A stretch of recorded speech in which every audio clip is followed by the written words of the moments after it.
Bien-aimés, nous voulons encore une fois dire merci au Seigneur qui a permis que nous puissions être là dans notre émission Parole de vie afin de partager la vérité de l'Évangile tel que le Seigneur Jésus nous a prescrit.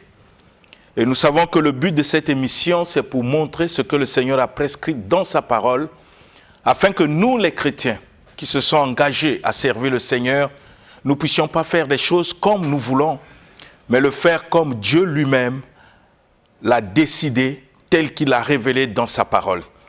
Nous sommes en train de développer un sujet important. Il faut l'obéissance. L'obéissance à quoi? L'obéissance à tout ce que le Seigneur a prescrit. Quand nous venons à Dieu, nous ne pouvons pas le servir avec nos pensées, bien-aimés. Nous ne pouvons pas le servir avec notre conception. Dieu avait déjà tout conçu pour que nous puissions les mettre en pratique par la voie de l'obéissance. Le Seigneur a préparé ses œuvres d'avance et les œuvres qu'il a préparées nous révèlent ce que nous devons faire et nous sommes des personnes qui se sont engagées à servir le Seigneur dans le but de mettre en pratique par l'obéissance ce qu'il nous a recommandé dans sa parole. Le Seigneur dit que mon peuple périt parce qu'il lui manque la connaissance. Si nous n'avons pas la connaissance de ce que le Seigneur a prescrit, nous risquons de faire des choses selon nous, selon la sagesse humaine, selon la chair, et on peut être persuadé que nous sommes en train de servir Dieu, tandis qu'on est loin de lui. C'est ainsi que nous voulons ensemble pouvoir la parole. Qu'est-ce que Dieu dit? Le Seigneur a tout dit, notre Seigneur Jésus-Christ, dans tous les domaines de la vie, comment doit se comporter un chrétien. Parce que Jésus nous révèle dans sa parole que ses voies ne sont pas nos voies, et ses pensées ne sont pas nos pensées. Nous avons vu l'obéissance dans plusieurs domaines. Nous avons vu l'obéissance de la parole de Dieu vis-à-vis de notre prochain, vis-à-vis de nous-mêmes, ce que le Seigneur nous exige et tant qu'individu, ce que nous devons faire par obéissance afin de manifester sa volonté dans notre vie. Nous avons vu les relations que nous devons avoir, les rapports entre frères et sœurs, entre les membres de nos familles, en bref, entre le prochain. Que dit la parole? Nous avons révélé et compris ce que le Seigneur attend de nous, afin que nous puissions avoir ces mêmes attitudes qui est conforme à sa parole, pas conforme à ce que nous voulons faire, conforme à sa parole, afin de le servir selon sa volonté. Nous avons aussi vu dans cette émission, dans notre sujet, il faut l'obéissance, la responsabilité des parents vis-à-vis des enfants. Étant parents chrétiens, nous devons comprendre par la parole ce que le Seigneur nous exige vis-à-vis de nos enfants. Et nous avons aussi vu ce que Dieu exige aux enfants par rapport à leurs parents. Donc si tu es enfant, étant chrétien, tu dois comprendre quelles sont les relations qui doivent te lier selon Dieu, selon sa parole, vers tes parents. Et nous sommes en train de parler de l'obéissance concernant le mariage. Le mariage, c'est ce que le Seigneur nous exige dans sa parole. Une fois que nous avons pris l'engagement de se marier dans le Seigneur, nous devons comprendre quelles sont les exigences de la parole de notre Seigneur Jésus-Christ. C'est-à-dire que la grâce, qu'est-ce que la grâce nous enseigne? Qu'est-ce que Dieu nous demande quand nous engageons pour se marier et tant que chrétiens? Je ne parle pas de ceux qui ne croient pas en Dieu, ceux dont la Bible parfois appelle des païens. Les païens ont une vision du mariage selon le monde. Mais quand nous venons dans le Seigneur, nous devons accepter, nous soumettre à la vision du mariage selon le Seigneur, afin que les couples, l'époux et l'épouse, chacun doit comprendre ses responsabilités conformément à la parole du Seigneur. Donc je m'adresse aux chrétiens, je m'adresse à ceux qui se sont engagés à servir le Seigneur, qui sont mariés. Ils doivent comprendre qu'est-ce que la parole nous exige étant qu'époux, et qu'est-ce que la parole nous exige étant qu'épouse pour le bon fonctionnement du couple tel que le Seigneur l'a révélé. Parfois nous ignorons la parole de Dieu, nous voulons vivre notre mariage selon la vision du monde, selon ce que nous voyons. Mais tant que le Seigneur, dans sa parole, a défini les rôles de chacun, si nous n'obéissons pas à ce que le Seigneur nous demande, nous serons surpris de voir que le mariage soit un sujet de joie, de bonheur, ça va nous entraîner dans des problèmes et tant que chrétiens. Et nous avons lu la parole du Seigneur dans le livre de Corinthiens, chapitre 11, verset 3, où le Seigneur nous dit que nous devons comprendre ce que nous devons savoir. C'est que l'homme est le chef de la femme. Une femme qui prie, qui comprend la parole de Dieu, doit se soumettre à cette exigence du Seigneur qui nous révèle que l'homme est le chef de la femme. Nous n'avons pas à discuter parce que nous nous sommes engagés. C'est comme quelqu'un qui s'engage dans l'armée, il doit se soumettre aux règles qui régissent l'armée et ses fonctionnements. Pour que nous puissions faire des choses comme Dieu le veut, il faut que nous puissions avoir un cœur bien-aimé, disposé et disponible à se soumettre, à obéir aux exigences du Seigneur concernant le mariage. Une femme qui ne sait pas ce que le Seigneur a dit dans sa parole, que l'homme est le chef, cherchera à être égal à son mari, et ça devient comme dans une maison, il y a deux chefs. Donc nous sommes comme un corps avec deux têtes. Mais Dieu a défini, un chrétien qui s'engage est appelé à obéir au Seigneur. Parce que le Seigneur dit dans sa parole, mieux vaut l'obéissance que les sacrifices.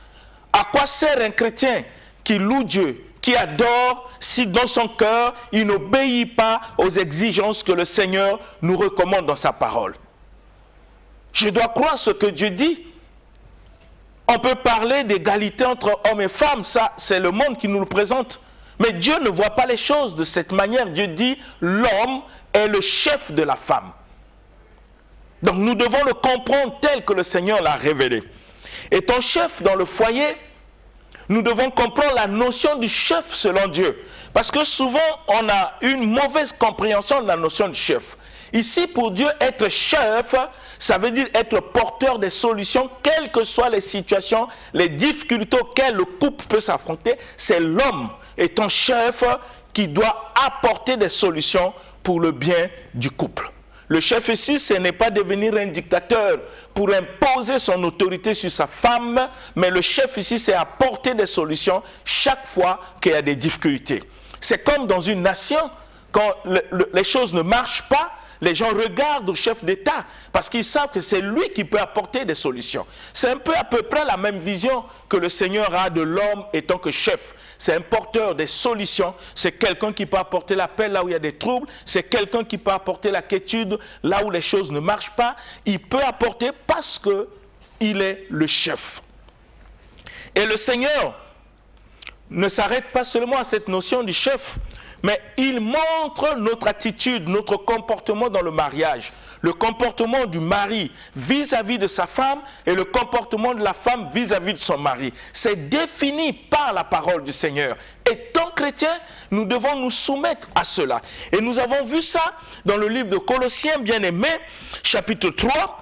À partir du verset 18, le Seigneur nous dit simplement, parce qu'on l'avait lu le mardi passé, « Femmes, soyez soumises à vos maris comme il le convient dans le Seigneur. » Donc la soumission n'est pas ce que le mari impose à la femme, mais c'est ce que le Seigneur demande à la femme de faire. Si elle est vraiment chrétienne, elle n'a pas besoin de discuter, elle a besoin d'obéir, de se soumettre à ce que le Seigneur exige parce que elle s'est engagée à être chrétienne, et être chrétienne, c'est obéir à tout ce que le Seigneur nous recommande dans sa parole.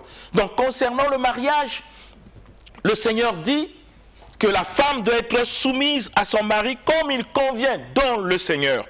Mais pour le mari, le Seigneur dit, « Marie, aimez vos femmes et ne vous agressez pas contre elles. » Voilà un peu comment Dieu présente la responsabilité dans notre comportement au sein du mariage. L'homme doit aimer sa femme, mais il ne doit pas aigrisser, c'est-à-dire que tout le temps se mettre en colère pour imposer, pour le gueuler. Dieu l'interdit à un homme. Ça, c'est la vision du Seigneur. Et nous avons aussi lu le livre d'Éphésiens. Bien-aimés, nous sommes sur ce livre et nous allons lire quelques passages pour terminer cette partie afin de voir l'obéissance que Dieu nous demande vis-à-vis des autorités. Dans le livre d'Éphésiens, le Seigneur nous montre aussi le comportement de la femme, ce que nous devons être dans le mariage. Nous ne devons pas définir, étant que chrétiens, la manière de vivre dans le foyer selon nous. Non, nous sommes appelés à vivre en couple conformément à ce que le Seigneur a révélé dans sa parole, si véritablement nous sommes des chrétiens. Dans le livre d'Éphésiens, la Bible dit au verset 22 que femmes soyez soumises à vos maris comme au Seigneur. Donc nous avons vu ça dans le livre de Colossiens et le Seigneur ramène ça encore dans le livre d'Éphésiens pour nous dire que la femme doit se soumettre. Et la Bible va plus loin encore pour dire non seulement que le mari est le chef, mais dans le verset 33, la Bible nous dit quelque chose de très important. Dans ce verset d'Éphésiens, la Bible nous dit quelque chose de très important. Nous allons lire d'abord le verset 25. Le verset 25, le Seigneur dit « Marie, aimez vos femmes comme Christ a aimé l'Église. » Donc Dieu nous définit quel amour nous devons donner à nos femmes, pas comme nous le voulons, mais c'est l'amour auquel Christ a manifesté pour l'Église. Si nous comprenons comment Jésus a aimé l'Église, c'est cet même amour auquel le Seigneur nous demande de donner à nos femmes. Donc vous voyez que Dieu définit les choses afin que la sagesse humaine ne puisse pas rentrer dans son programme, que ceux qui se sont engagés à le servir doivent se soumettre et obéir à ce que le Seigneur nous exige pour que nous puissions avoir un mariage heureux. Si nous n'arrivons pas à faire ce que Dieu nous demande, nous allons être surpris de comment notre mariage va montrer la même chose que le mariage d'un certain nombre de païens. Donc l'homme doit aimer sa femme comme Christ a aimé l'Église et s'est livré lui-même pour lui. Donc l'homme en aimant, il doit être comme un défenseur de sa femme, protecteur de sa femme, comme Christ le fait pour l'Église. Et nous savons ce que Jésus fait pour l'Église. Il y a tellement beaucoup de choses. L'homme doit prier pour sa femme. Parce qu'il n'y a pas une femme parfaite, il n'y a pas un homme parfait. Mais quand nous obéissons à la parole, le Seigneur arrivera à nous amener à atteindre cet état de perfection. Parce que cette œuvre qu'il a commencée, parce que nous sommes soumis à lui, il amènera à la perfection. Et dans le verset 28, le Seigneur dit... C'est ainsi que les maris doivent aimer leurs femmes comme leur propre corps. Comme leur propre corps. Celui qui aime sa femme s'aime lui-même. C'est défini. C'est ainsi. Comment? Comme Christ a aimé l'Église, c'est comme ça que les maris doivent aimer leurs femmes. C'est ainsi que la Bible dit, c'est ainsi que les maris doivent aimer leurs femmes comme leur propre corps. Car celui qui aime sa femme s'aime lui-même. Donc nous comprenons que tout est défini par la parole. Mais malheureusement, je dis malheureusement à notre honte, que nous constatons que dans le milieu chrétien, il y a plus de divorces que dans le milieu païen. Des gens qui devaient être comme des exemples. Des gens qui devaient être comme la lumière du monde. Des gens qui devaient être comme des sels, parfois se comportent pire que des païens. Et dans ces milieux-là, vous constatez que nous n'obéissons pas à la parole, mais nous aimons parler du Seigneur sans le Seigneur.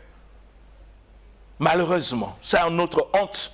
Nous ne pouvons pas compter le nombre de divorces dans les milieux chrétiens parce que nous refusons d'obéir à la parole du Seigneur telle que Dieu nous exige, auquel l'homme et la femme, chacun des responsabilités, conformément à la parole de Dieu, dans la manière de vivre dans le mariage. Malheureusement. Et pourtant, tout est écrit. Et le Seigneur Jésus avait raison de dire, pourquoi m'appelez-vous Seigneur, Seigneur, et ne faites-vous pas ce que moi je dis? Si nous refusons d'obéir à la parole, en nous engageant à se marier, et que nous comprenons ce que le Seigneur nous exige, et que nous ne sommes pas prêts à mettre en pratique sa parole, ne nous marions pas. Étant chrétiens, je ne m'adresse pas aux païens. Dieu a tout défini dans sa parole. Nous ne pouvons pas mettre nos pensées dans ce que Dieu a dit. C'est à nous d'accepter, d'obéir si nous voulons vraiment servir Dieu et le suivre ou faire de Jésus notre Seigneur. C'est dans l'obéissance à ce qu'il nous exige qui devient réellement le Seigneur de notre vie. Mais bien-aimés, malheureusement, dans le milieu chrétien que nous sommes, nous brillons par une désobéissance totale à ce que le Seigneur nous exige. Et cela se voit dans notre comportement, dans notre attitude, même dans le foyer. Parfois, nous comportons pire que les païens. Comment pouvons-nous dire aux gens que nous sommes les chrétiens si dans notre cœur nous rejetons l'obéissance à la parole, les exigences auxquelles le Seigneur nous demande, l'homme et la femme, ce que nous devons faire conforme à sa parole dans un foyer. Si nous sommes incapables de le faire, comment on peut dire aux gens qu'on est chrétien? Comment, bien-aimé? Être chrétien, ce n'est pas des discours, ce n'est pas des mots. Être chrétien, c'est une vie, bien-aimé. Une vie qui reflète la parole telle que Dieu nous enseigne. C'est en cela que Jésus a dit que les chrétiens doivent marquer la différence. Il faut qu'il y ait une différence entre ceux qui servent Dieu et ceux qui ne servent pas. La différence n'est pas des miracles.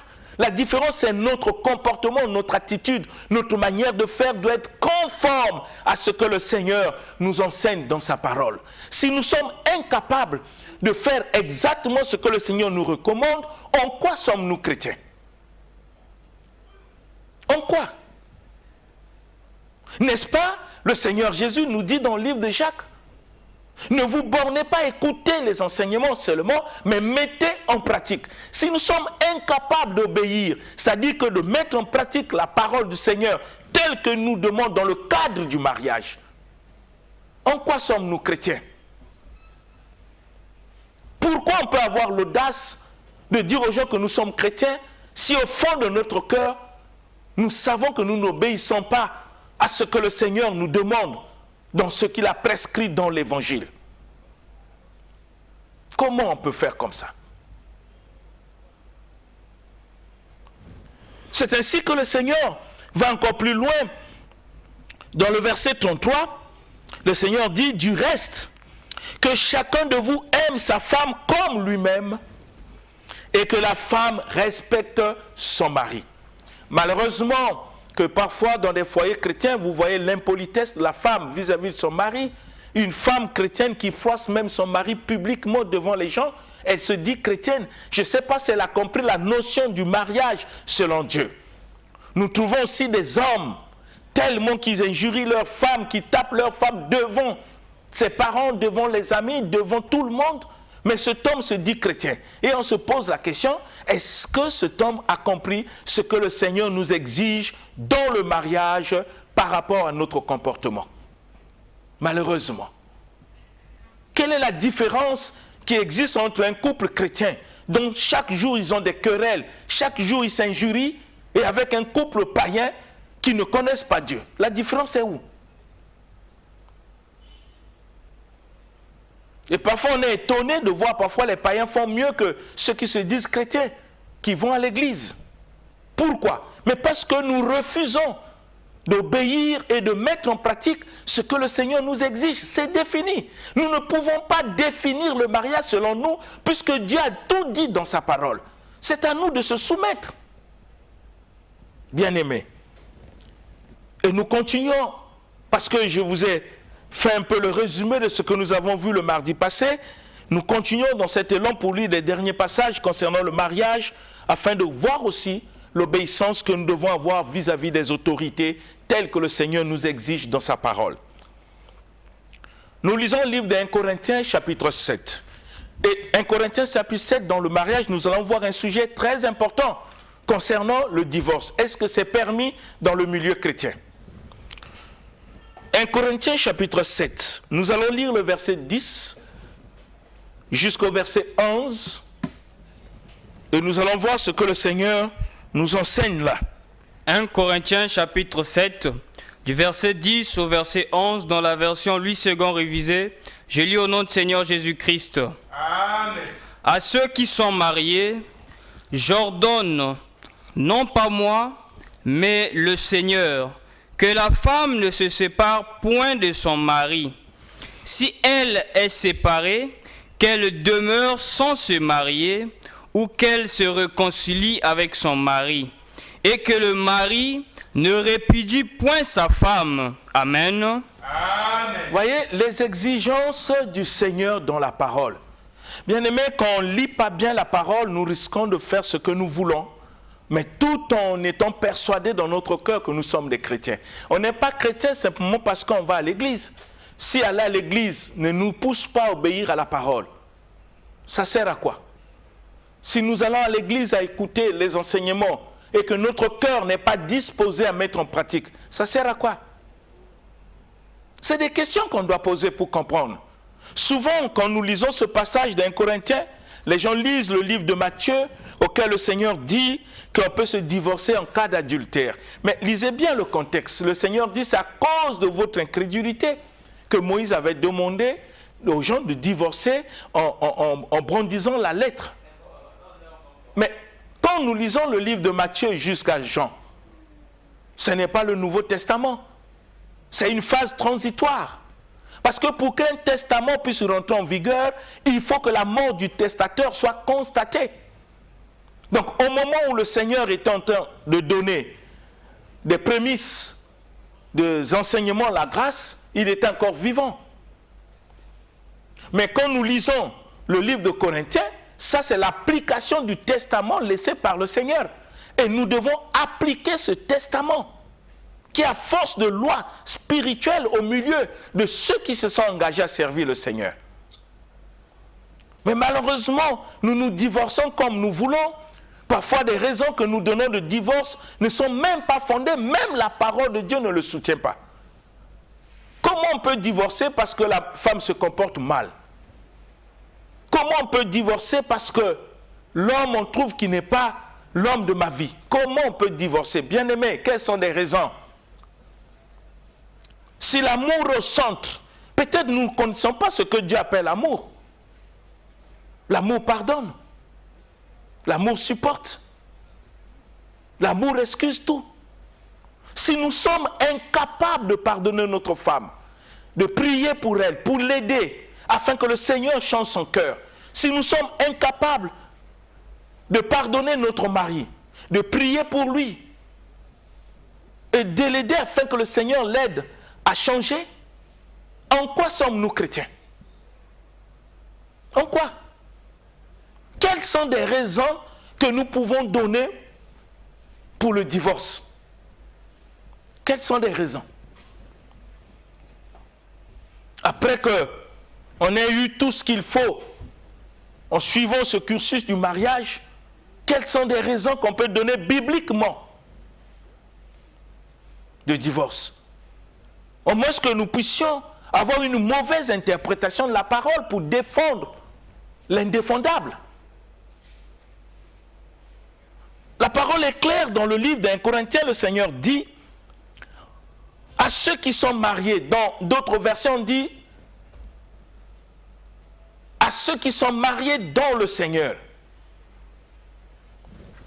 La Bible dit, j'ordonne, non pas moi, mais le Seigneur. C'est un ordre du Seigneur. C'est un ordre du Seigneur. Et vous savez la définition d'un ordre. C'est un ordre que Dieu donne dans sa parole. Si vraiment nous sommes des chrétiens, nous devons nous soumettre à l'ordre du Seigneur. Quel est cet ordre que Dieu donne? Et vous savez, dans l'armée, on ne discute pas avec l'ordre. Il n'y a que dans le Seigneur que les chrétiens bafouent même l'ordre établi par le Seigneur. Et on est fier de dire que le Seigneur Jésus est notre Seigneur. Comment il peut être notre Seigneur que lui-même, dans sa parole, a pu dire « Pourquoi m'appelez-vous Seigneur et ne faites-vous pas ce que moi je dis ?» C'est un ordre. Quel est cet ordre que la parole définit ici? La parole dit que la femme ne se sépare point de son mari. C'est un ordre. Que la femme ne se sépare point de son mari. C'est un ordre du Seigneur. C'est un ordre, bien-aimé. Est-ce que nous pouvons réfléchir sur ça? Celui qui nous parle, ce n'est pas un pasteur. Mais c'est le Seigneur qui exige du pasteur jusqu'au fidèle, c'est-à-dire que le Seigneur l'exige à tous ceux qui s'engagent pour le servir. Une fois qu'ils prennent l'engagement de se marier, ils doivent comprendre le mariage selon Dieu. Le divorce n'est pas permis. Parce que c'est un ordre du Seigneur. Et le Seigneur dit que la femme ne se sépare point de son mari. Et la parole va plus loin pour expliquer. Si elle est séparée, qu'elle demeure sans se remarier, ou qu'elle se réconcilie avec son mari. Voilà l'alternative que Dieu donne. L'unique chose que Dieu donne. Tu te sépares avec ton mari. Oui, Dieu dit tu peux rester sans se marier. Cette condition est biblique. Tant que ton mari est vivant, ou tant que ta femme est vivante, tu dois rester sans se marier tant que l'un des conjoints est vivant. Et le Seigneur dit, si tu ne peux pas supporter cet état, tu dois te réconcilier avec ton mari. Parce que nous pouvons aller à la justice pour déclarer le divorce, déchirer les papiers. Ça, c'est la justice qui vous le donne. Mais Dieu ne le donne pas parce que la parole nous dit que Dieu est le divorce. Dieu est le divorce. Il est le divorce. Si on peut le comprendre, bien-aimé, on sera dans la société un exemple. Comme je l'ai dit, malheureusement, combien de divorces se font dans le milieu chrétien? Et le Seigneur dit à l'homme, et que le mari ne répudie point sa femme. Donc c'est un ordre que le mari ne doit point répudier sa femme. Vous comprenez qu'il y a eu une situation qui s'est produite dans la parole de Dieu concernant le pardon. Quand Jésus a essayé d'expliquer un peu ce qu'est le pardon, ça a touché le cœur des apôtres et l'apôtre Pierre a eu le courage pour poser la question à Jésus, combien de fois pardonnerai-je une personne qui m'aura fait du mal? Et il précise lui-même, 7 fois. Jésus dit non. 7 fois, ce sont 10 fois. Donc vous voyez que le pardon, quels sont des motifs bibliques qui peuvent m'amener à répudier ma femme quand Jésus a payé de sa vie sur la croix pour réconcilier et ramener toutes choses comme c'était au commencement? Quels sont les motifs qui peuvent m'amener à répudier ma femme? Si vraiment je suis chrétien, c'est quoi? Si le pardon doit être au centre de tout, si l'amour doit être au centre de tout, le motif, ça sera quoi? La sorcellerie? Mais nous délivrons les sorciers dans nos églises. Comment vous pouvez imaginer qu'un chrétien qui délivre les sorciers dans une église, qui n'arrive pas à délivrer sa femme qui est sorcière? Ça pose un problème. Est-ce que ça doit être le motif de divorce? Si c'est ça le motif de divorce, c'est la sorcellerie. Mais chassez tous les sorciers de l'église. Pourquoi vous les délivrez? Pourquoi on délivre les sorciers? Si nous ne savons pas délivrer notre femme qui est sorcière, ou notre mari qui est sorcier. Donc vous allez voir que, bibliquement, il n'y a pas de motifs ou des raisons qui peut amener un couple à divorcer, bibliquement. Parce que c'est un mariage chrétien. Vous comprenez, bien-aimés? Maintenant, à quel moment le divorce peut intervenir? Vous voyez, j'aime Dieu parce qu'il a tout dit dans sa parole. En quel moment on peut se remarier? Le Seigneur l'a défini dans sa parole quand nous lisons le verset 39. Que dit la parole? Écoutez le verset 39. 1 Corinthiens chapitre 7, au verset 39, je lis au nom du Seigneur Jésus-Christ. Amen. Une femme est liée aussi longtemps que son mari est vivant. Mais si le mari meurt, elle est libre de se marier à qui elle veut, seulement que ce soit dans le Seigneur. Amen. Amen. Voyez, le Seigneur montre en quel moment le divorce peut intervenir. Que dit la parole? Une femme est liée aussi longtemps que son mari est vivant. Ça veut dire que tant que son mari est vivant, il est impossible qu'il y ait divorce. C'est là où vous comprenez ce que nous avons lu, qu'une femme, s'il se sépare avec son mari, elle doit demeurer sans se marier parce que le mari est encore vivant. Et le Seigneur nous précise, il dit, aussi longtemps que son mari est vivant, mais si le mari meurt, elle est libre de se marier avec qui elle veut. Avec qui elle veut, seulement que ce soit dans le Seigneur. Ça veut dire que se remarier dans la parole de Dieu est possible. Mais à une seule condition, il faut que l'un des conjoints meure. Tu ne peux pas aussi, en tant que femme, même si vous avez des problèmes, à prier pour que ton mari meure ou ta femme meure pour que tu puisses te remarier.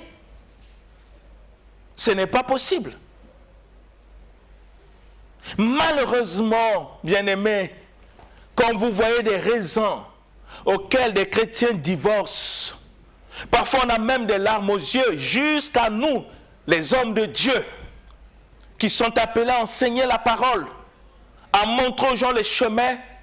Et c'est parfois dans notre milieu des serviteurs qu'il y a beaucoup de divorces. Et parfois on se pose la question, quel est le modèle que nous donnons à ceux dont nous sommes appelés à former, à enseigner, à leur prescrire la parole, l'évangile que le Seigneur a laissé, si nous-mêmes, nous sommes incapables de mettre en pratique cet évangile que nous enseignons au peuple de Dieu.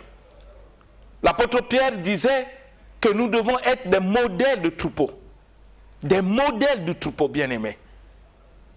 Nous ne pouvons pas être fiers en justifiant le mal, en tordant le sens des Écritures pour justifier le divorce dans le mariage, bien-aimés. L'Écriture, ce n'est pas nous qui l'avons inspirée, c'est le Seigneur qui exige. Le Seigneur ne nous force pas, mais il exige à tous ceux qui se sont engagés à le servir, il leur montre le modèle dans son royaume, comment les choses doivent fonctionner dans le mariage. Si nous ne voulons pas nous soumettre à la volonté de Dieu, nous pouvons repartir dans le monde. À partir de ce moment, nous pouvons faire tout ce que nous voulons. Mais quand on est dans le Seigneur, nous sommes appelés à nous soumettre à la parole du Seigneur. Cela ne vient pas de nous, ça vient de Dieu. Que de vivre dans une confusion totale, en expliquant ce qu'on ne peut pas expliquer tant que la parole est claire. Il y a des gens qui se sont divorcés une fois, deux fois, trois fois, qui continuent à justifier leur divorce comme si la parole de Dieu le soutient, comme si le Seigneur est d'accord avec eux. Parfois avec des révélations qui laissent à désirer, simplement parce qu'on veut défendre l'indéfendable, en rejetant la parole du Seigneur, en refusant de se soumettre, en endurcissant notre cœur. Est-ce qu'en ayant cet état, nous pouvons être fiers de dire aux gens que nous sommes chrétiens bien-aimés? Quand nous parlons aux gens que nous sommes chrétiens, qu'est-ce qui te convainc dans ta vie que tu es chrétien si tu ne sais pas obéir aux règles établies par le Seigneur dans tous les domaines de la vie de l'homme? Qu'est-ce qui peut nous dire que nous sommes chrétiens? Bien-aimé, toi qui me suis, tu dois comprendre qu'être chrétien, c'est de faire exactement ce que le Seigneur nous recommande dans sa parole. C'est à nous de se soumettre. Que de rejeter la parole de Dieu et prendre des raisons qui ne sont pas, afin de justifier. Et tandis que le Seigneur parle dans sa parole d'une manière claire, que l'homme est le chef. Est-ce que je peux discuter avec Dieu quand il dit que l'homme est le chef? Est-ce que je peux discuter avec le Seigneur quand il dit qu'une femme doit se soumettre, doit respecter son mari?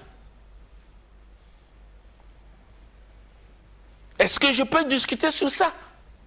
C'est à moi de voir si je suis prêt à faire ce que le Seigneur m'exige.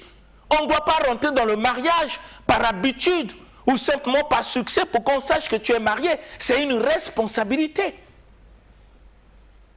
Pour nous qui croyons en Dieu, c'est une responsabilité vis-à-vis des recommandations du Seigneur, de ce que le Seigneur a prescrit dans l'Évangile.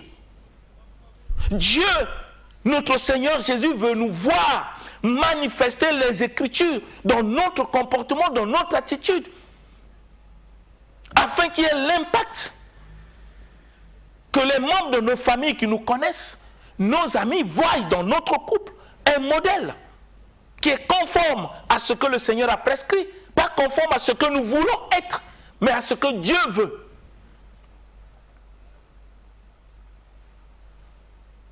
Bien-aimés, nous devons réfléchir sur ça. C'est ainsi que le problème du mariage, il y a la gestion des enfants. Et nous avons lu même dans le livre de Timothée ce que le Seigneur a dit. Quand quelqu'un ne sait pas diriger sa propre maison, il est disqualifié de diriger l'église du Seigneur. Si avec ma femme, il n'y a pas de courant qui passe, nous avons tout le temps des querelles, nous ne nous entendons pas, comment je peux prétendre diriger l'église de Dieu? Comment, bien-aimé? Réfléchissons. Nous allons revenir sur ça pour terminer le dernier passage que nous allons lire concernant l'ordre que Dieu donne dans le mariage, la manière dont on doit se comporter et gérer le mariage conformément à l'esprit auquel Dieu nous enseigne dans sa parole. Parce que nous partons à l'église non pour apprécier, non pour chanter, mais pour obéir à ce que le Seigneur nous enseigne à travers les serviteurs qu'il a établis. Si notre cœur n'est pas prêt à obéir à la parole de Dieu, mais n'allons pas à l'église, restons chez nous, faisons ce que nous voulons. Dieu n'en tient pas rigueur. Mais quand nous venons dans le Seigneur, nous devons savoir pourquoi nous prions. Pourquoi nous partons à l'église. Qu'est-ce que nous cherchons, bien-aimés? Si ce n'est de faire la volonté de Dieu, si ce n'est d'obéir à la parole du Seigneur, si ce n'est pas ça les motivations qui nous amènent à l'église, si les motivations ne sont pas l'obéissance à ce que le Seigneur nous exige, à nous soumettre à sa volonté telle qu'il révèle dans son évangile, à partir de ce moment-là, nous devons poser la question, qu'est-ce que nous cherchons à l'église exactement? Si nous ne sommes pas prêts à faire ce que Dieu veut. Dieu a défini les choses dans sa parole, dans tous les domaines de la vie. Et il veut que ceux qui s'engagent à le servir puissent l'appliquer, bien-aimés. Je veux que nous puissions réfléchir sur ça. Et nous allons revenir le mardi prochain pour continuer afin de comprendre quelle est la volonté de Dieu telle qu'il est exprimée dans sa parole. Que ça soit ainsi pour la seule gloire du Seigneur Jésus. C'est au nom de Jésus-Christ que j'ai ainsi prié et demandé pour que cela soit manifeste. Amen. Amen. L'émission Parole de vie avec le pasteur Lévi Nikwe, chaque mardi à partir de 17h10 sur DRTV International.